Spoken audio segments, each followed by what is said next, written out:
Vamos lá, irmãos, abrir nossas Bíblias em Apocalipse. Eu pensei que ia chamar as crianças. Apocalipse, capítulo 2, versículo 18 e 19. Nós estamos caminhando nas cartas do Apocalipse. Hoje nós vamos ver a carta de Tiatira, a nossa quarta carta. Nós vamos até o capítulo 4.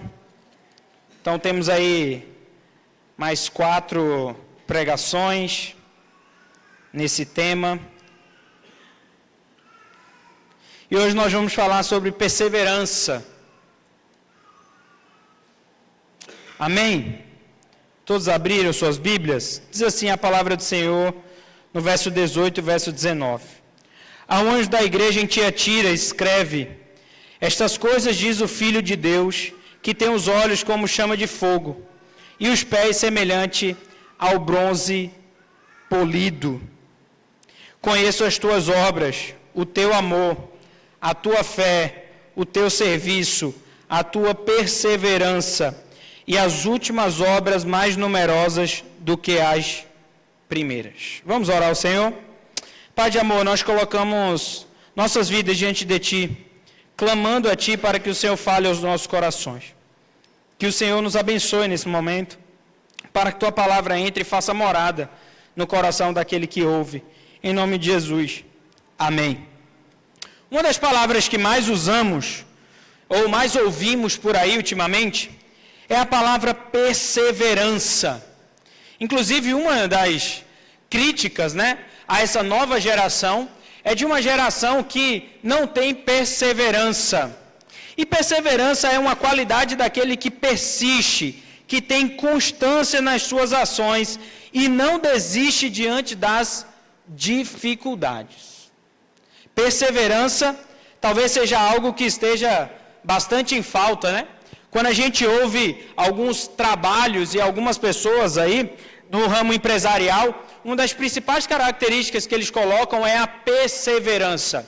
Porque muitas vezes na primeira dificuldade as pessoas resolvem desistir, de qualquer que seja o lugar em que eles estejam trabalhando ou atuando ou em qualquer área da nossa vida. Por exemplo, no casamento. O apóstolo João, ouvindo do Senhor uma revelação, escreve uma carta a Tiatira. Tiatira é uma cidade totalmente diferente das outras que nós vimos. As outras tinham um peso, uma importância religiosa e política muito grande. Tiatira não. A Tiatira ela era uma importante cidade por causa da sua localização estratégica. Era ali que passava o comércio de tecidos, entre outros comércios que iam do Oriente Médio para a Europa. Isso faz com que ela se torne um pouco importante, Ela é a menos importante das 7 cartas, mas ela é a maior das cartas que são expostas aqui. Ela segue os mesmos ritos das outras cartas, uma apresentação, pontos fortes, pontos fracos e, por último, uma palavra de desafio de Deus para essa igreja. A principal marca dessa igreja é perseverança. Vamos ouvir um pouquinho sobre ela, aprender um pouco sobre ela e no final nós vamos ver algumas aplicações que a gente pode trazer para a nossa vida. Como é que um texto escrito há mais ou menos 2000 anos faz sentido para nós hoje. O verso 18 apresenta Cristo. É importante lembrar que cada carta apresenta Cristo de uma maneira, porque é isso mesmo. Cristo tem esse papel, essa identidade multifacetada. Para alguns ele é provedor, para outros ele é amor, para outros ele é justiça, para outros ele é cuidado. E para cada carta Deus quer mostrar alguma coisa específica e especial do caráter de Cristo. Então ele começa dizendo no verso 18: ao anjo da igreja, ao pastor da igreja em Tiatira, escreve: estas coisas diz o Filho de Deus, que tem os olhos como chama de fogo e os pés semelhantes ao bronze polido. Por que que isso é importante na nossa carta? Primeiro, o texto quer trazer a ideia de que Cristo é o Filho de Deus. Por que que isso é importante para nós? João, quando vai escrever sua carta, principalmente a sua primeira, segunda e a terceira epístola, uma das discussões que ele vai ter é que Jesus é o Senhor. Uma segunda característica de João é que no Evangelho de João, a defesa de João é que Cristo é o Senhor. Então, trazer a ideia de que Cristo é o enviado de Deus, mas não somente o enviado, mas também o Filho, traz muita importância para a cidade de Tiatira, que tinha um templo importante naquela cidade, que era o templo de Apolo. Quem é Apolo? Filho de Zeus. Quem é Zeus? O grande concorrente, na mitologia grega, de Deus. Zeus e Deus têm praticamente as mesmas características e os mesmos adjetivos. Simplesmente o que o apóstolo João está falando, olha, nós estamos falando da parte do verdadeiro Filho de Deus. Ele é o Filho de Deus, que tem duas características. Uma, ele tem olhos como chama de fogo, e segunda, ele tem pés semelhante ao bronze polido. Olhos a chama de fogo traz a ideia de que ele é justiça. Jesus veio trazer juízo. E os pés polidos, os pés semelhantes a bronze polido, traz o significado de guerreiro. Então a ideia que o apóstolo João quer trazer do Cristo aqui para a cidade de Tiatira, para a igreja de Tiatira, é simples. Ele é o Filho de Deus, aquele que traz juízo e guerreia por nós. Ele é o nosso guerreiro. Ele é quem vence as nossas batalhas. E esse Cristo agora apresentado, ele traz os pontos fortes da igreja de Tiatira, no verso 19. E ele começa com a famosa frase, que aparece em todas as cartas. Eu conheço as tuas obras. E pelo menos 4 adjetivos são utilizados aqui. O amor, a fé, o serviço e a perseverança. Vamos lá. O amor, em total contraste com a igreja de Éfeso, que faltou o primeiro amor, o apóstolo João agora traz a ideia de, olha, você tem verdadeiramente amado a Deus. Segundo, fé. No meio da tribulação, você continua crendo quem é o Filho de Deus. Terceiro, o fato de vocês estarem sendo perseguidos e abusados por esse povo, não tirou de vocês a generosidade, o serviço ao pobre e o amor ao próximo. Mas por último, ele traz uma quarta característica, que é a perseverança. Há uma discussão entre os teólogos aqui na construção do texto, mas eu quero trazer a ideia de que a perseverança é a principal característica colocada aqui. Porque o amor, a fé e o serviço perseveraram na vida da igreja de Tiatira. E o que traz ainda mais uma tese para essa proposta é o final do verso 19, quando ele diz que as tuas últimas obras, ou seja, a perseverança, mais numerosa do que as primeiras. Olha, o que marca a vida de vocês é a perseverança que vocês têm em amar, em crer e em servir onde vocês estão. Ah, vocês estão sendo perseguidos. É isso mesmo. Mas o ponto forte de vocês é que vocês têm perseverado. Esse ponto forte vem a seguir o ponto fraco dessa igreja. E o ponto fraco dessa igreja talvez seja um ponto fraco do nosso tempo.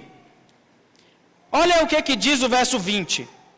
Tenho, porém, contra ti o tolerares que essa mulher, Jezabel, a que a si mesmo se declara profetiza, não somente ensine, mas ainda seduza os meus servos a praticarem a prostituição e a comerem as coisas sacrificadas aos ídolos. Qual que é o ponto fraco dessa igreja? Não se sabe ao certo se de fato existia uma Jezabel naquela igreja. Mas a impressão que eu tenho e o que eu acredito ser é que o apóstolo João, trazendo a revelação de Deus, traz à memória Jezabel lá do Velho Testamento, do Antigo Testamento de 2 Reis, capítulo 9. Uma mulher casada com o rei Acabe, que seduziu não somente o rei, mas todos os profetas do reino, e devagarzinho ela foi colocando a idolatria dentro do povo de Deus. Devagarzinho, sem pressa, ela foi colocando. O texto traz para a gente a característica de que ela mesma se declarava profetisa, ou seja, ela se dizia que era da parte de Deus. Eu sou enviada de Deus. E a proposta dela era duas: a prostituição e comidas sacrificadas aos ídolos. Vamos explicar? Primeiro, a prostituição aqui é a imoralidade sexual. E a ideia é, qualquer imoralidade sexual, a ideia é nada a ver. Está tranquilo, está tudo bem. Não tem problema fazer relações fora daquilo que Deus propõe. Fica tranquilo.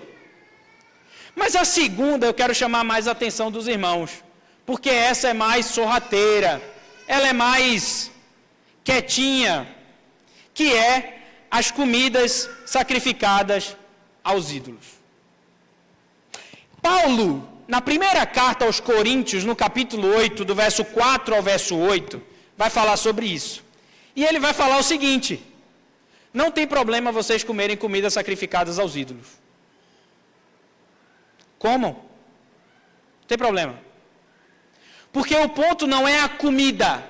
O que Paulo vai falar é, o ponto não está na comida ser sacrificada ou entregue aos ídolos. O que Paulo vai falar é, para quem você come essa comida? Qual é a motivação dessa comida? Porque se a gente parar para pensar direitinho, de vez em quando a gente faz comida na nossa casa para ídolos.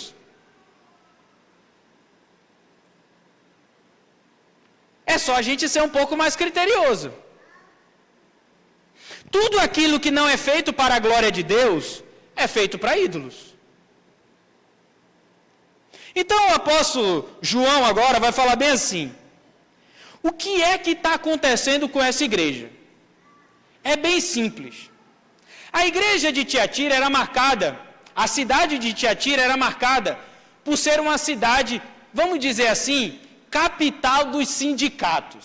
Seu Ademir adora sindicato. Seu Ademir trabalhou na Volkswagen com o mais famoso sindicalista, né, seu Ademir? E nessa cidade tinha sindicato dos tecidos, tinha sindicato dos agropecuários, tinha vários sindicatos. E fazer parte dos sindicatos era algo que dava muito prestígio.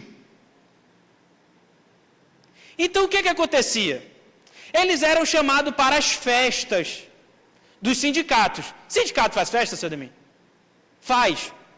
O sindicato do meu sogro lá, uma vez por ano, chama todo mundo para almoçar. Faz festa. E eles tinham que todo mundo ir para a festa. Quem não vai para a festa, perde prestígio no meio do sindicato. Olha a motivação.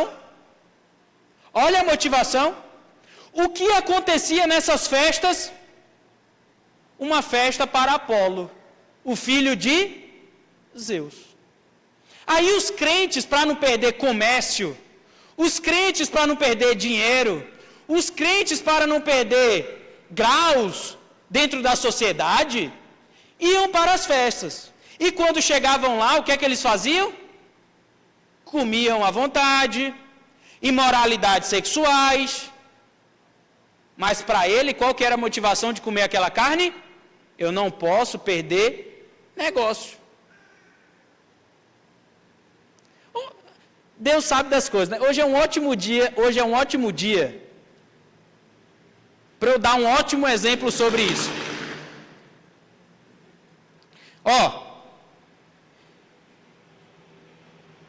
Como que eu vou falar isso, Edmilson? Mas vamos lá. Hoje nós tivemos eleições na nossa cidade. Tá vendo? Aí, os abençoados. Nós tivemos eleições na nossa cidade. Obrigado, Felipe. Nós tivemos eleições na nossa cidade. E eu fico pensando aqui, né?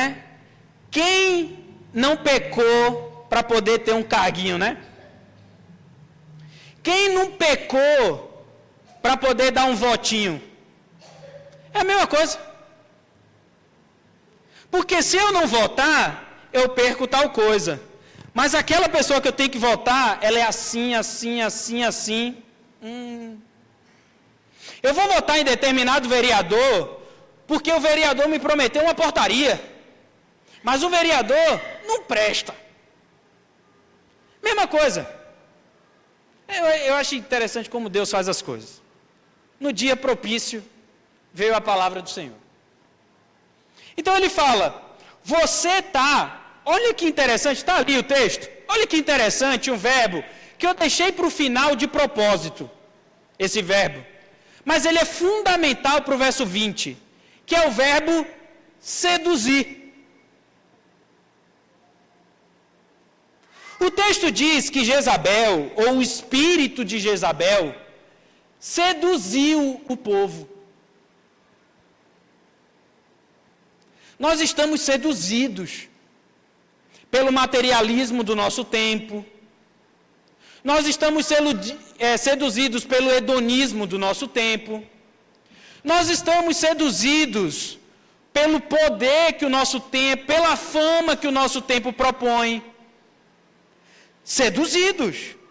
E a gente se seduziu a tal ponto de nos vendermos, de estarmos prontos a fazermos qualquer coisa para sermos aceitos na sociedade em que nós vivemos.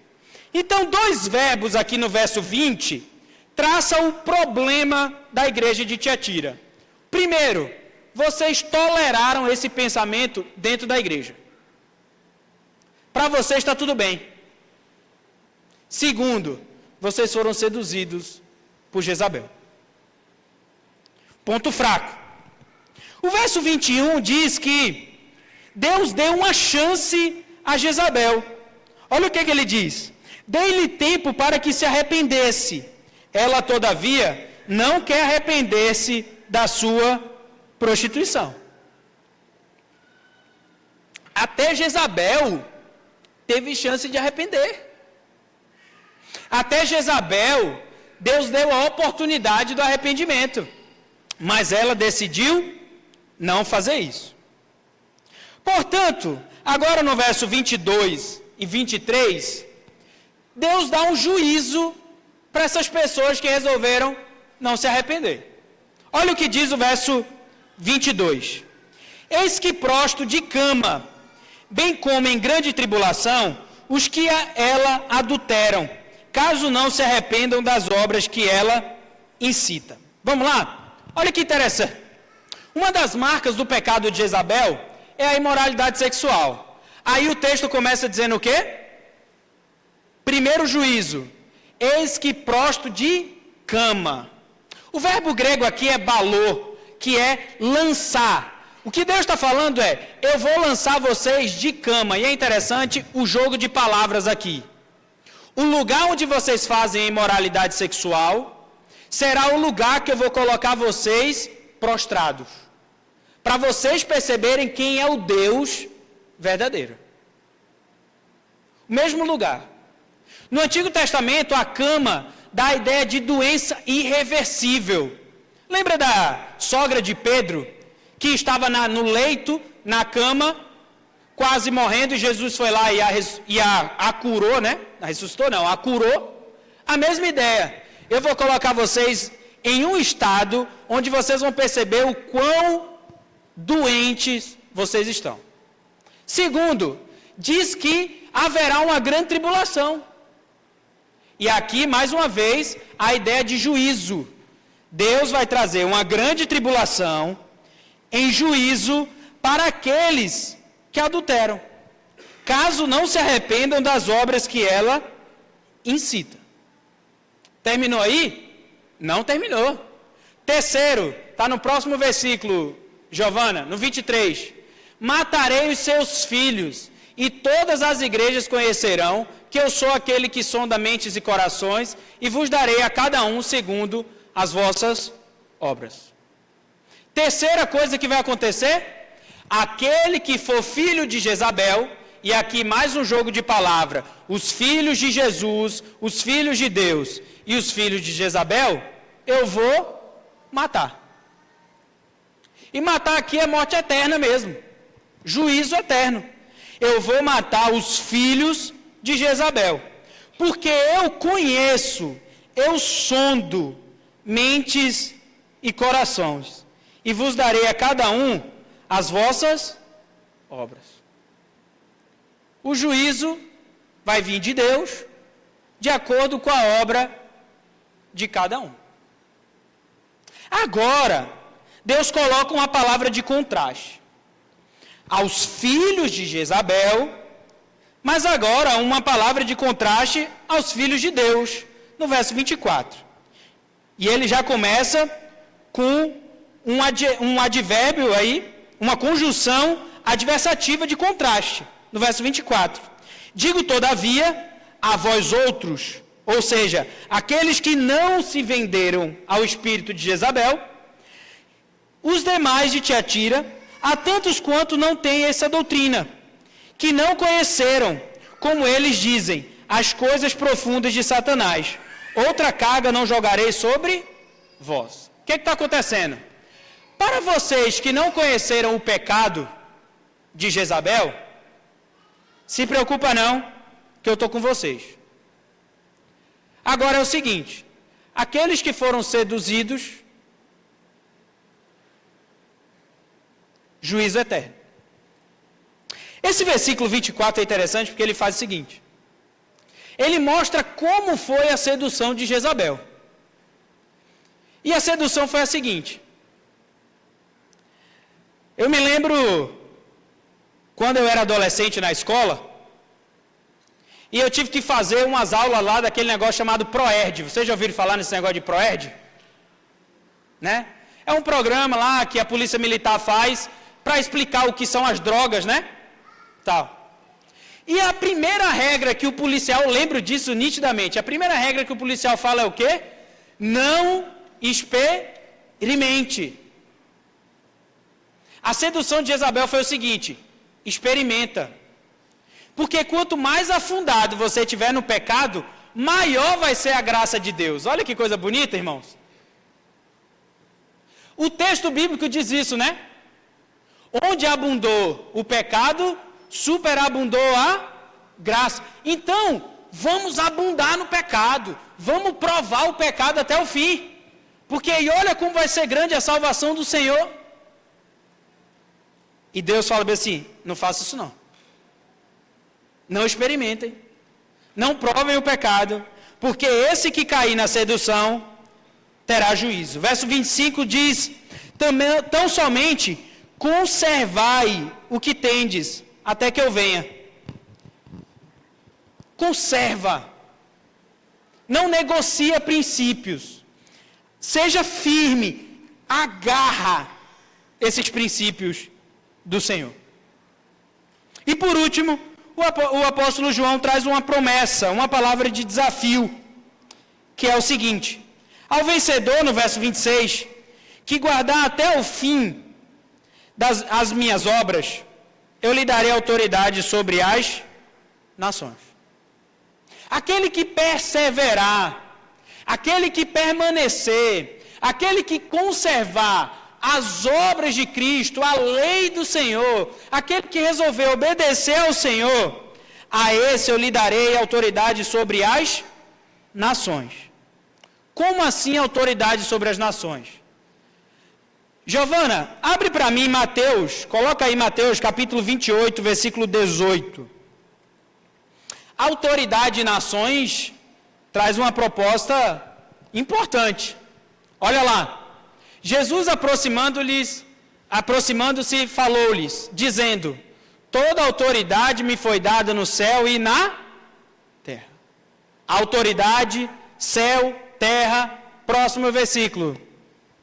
Ide, portanto, fazei discípulos de todas as nações, batizando-os em nome do Pai, do Filho e do Espírito Santo, ensinando-os a guardar, olha aí o guardar, todas as coisas que vos tenho ordenado.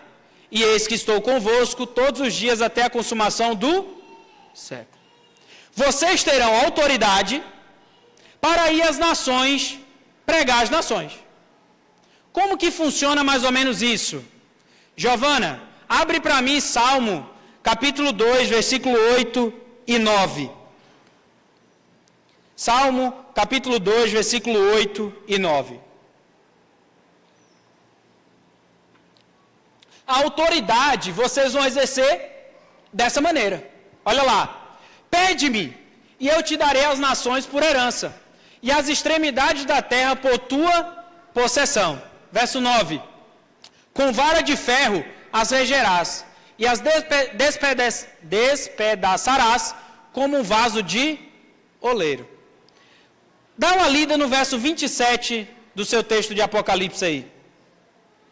A mesma coisa. Por que a mesma coisa? Quem faz o Salmo 2 é Davi. E agora, o que o apóstolo João está trazendo é o seguinte: você terá autoridade para reger as nações de duas maneiras. Ué, Giovana? O que aconteceu, Giovana? A gente combinou tanto a semana inteira. Salmo 8, 9. Verso 9, na verdade.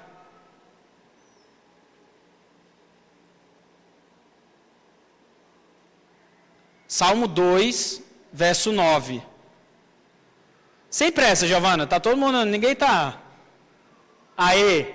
Primeiro, com vara de ferro as regerás. Vara de ferro traz a ideia de um pastor. A ideia aqui é, vocês vão ter autoridade para as nações, para pastorear as nações, mas também para despedaçar como um vaso de oleiro. Sabe qual é a autoridade de vocês? Abençoar as nações e amaldiçoar as nações. Cuidar das ovelhas de Jesus e denunciar juízo aos ímpios. Ao vencedor, eu vou dar essa autoridade.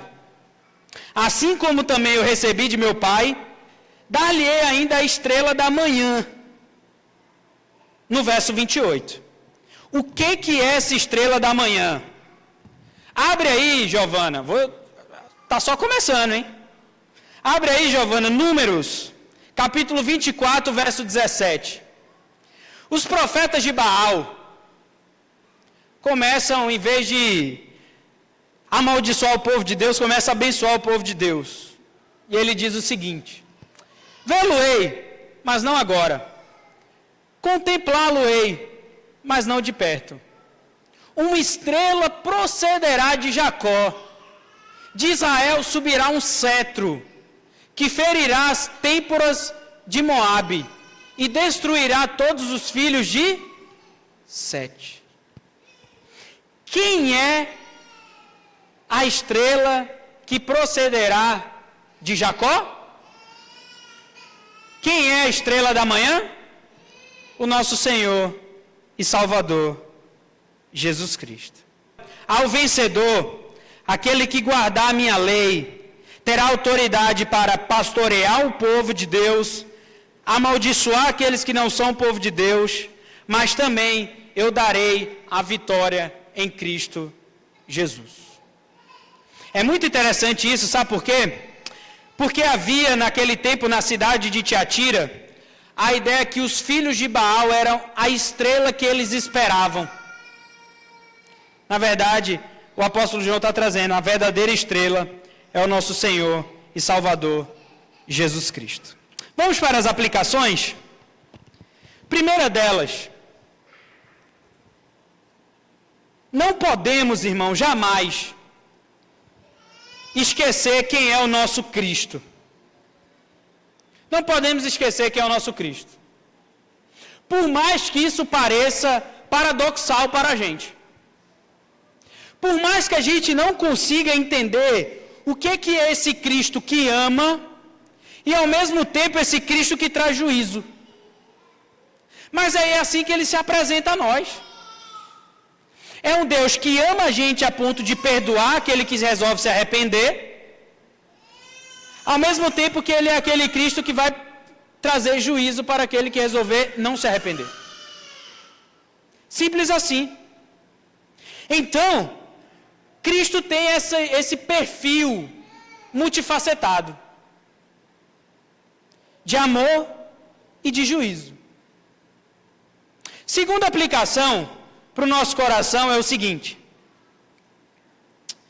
os irmãos da igreja de Tiatira foram seduzidos por cargos, foram seduzidos por padrão social, foram seduzidos por negócios, foram seduzidos por sindicatos.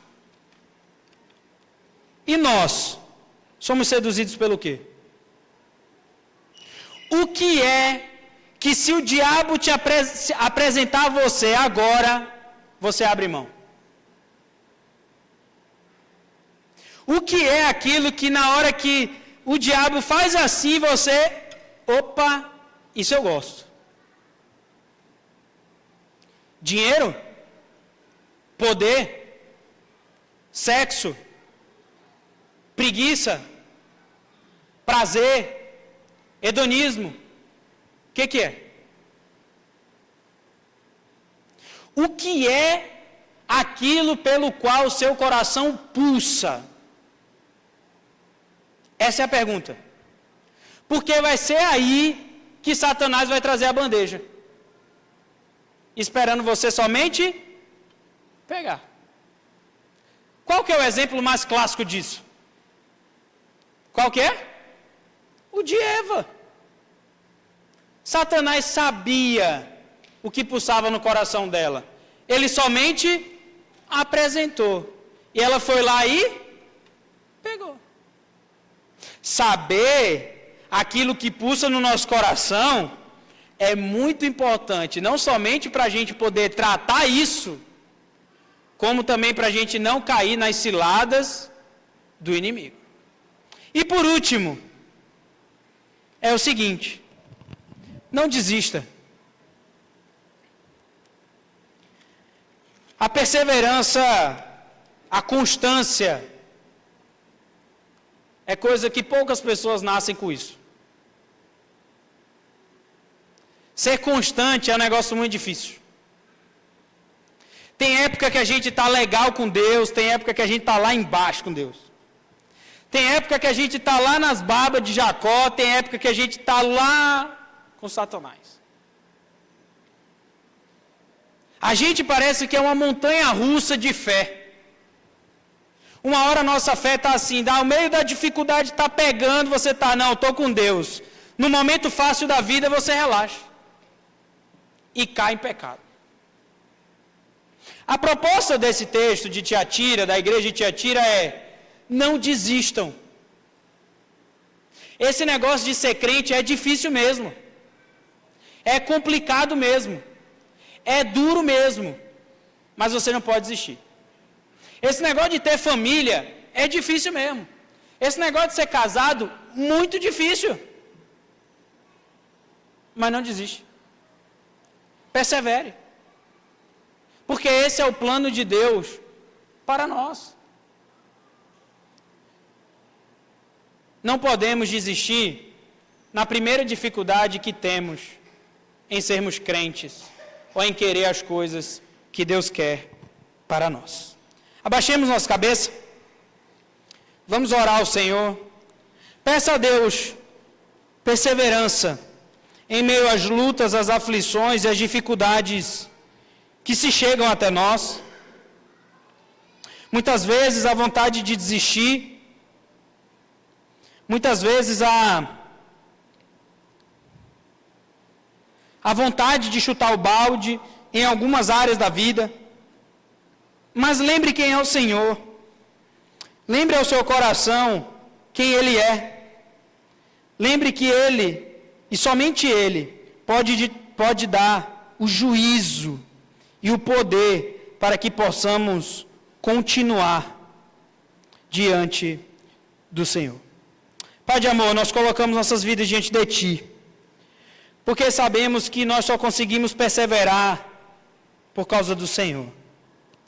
Como vimos hoje de manhã, é o Teu Espírito Santo quem aplica em nós a salvação, o desejo de continuar nos Teus pés. Que não possamos, nas primeiras dificuldades, desistir em Te seguir, mas nos dá força em caminhar, em perseverar na fé, no amor e no serviço. Não nos deixe cair na tentação, mas que possamos cair na fé que vem do Senhor e na confiança que vem de Ti. Cuida da Tua igreja, trata o coração do Teu povo, em nome de Jesus. Amém e amém.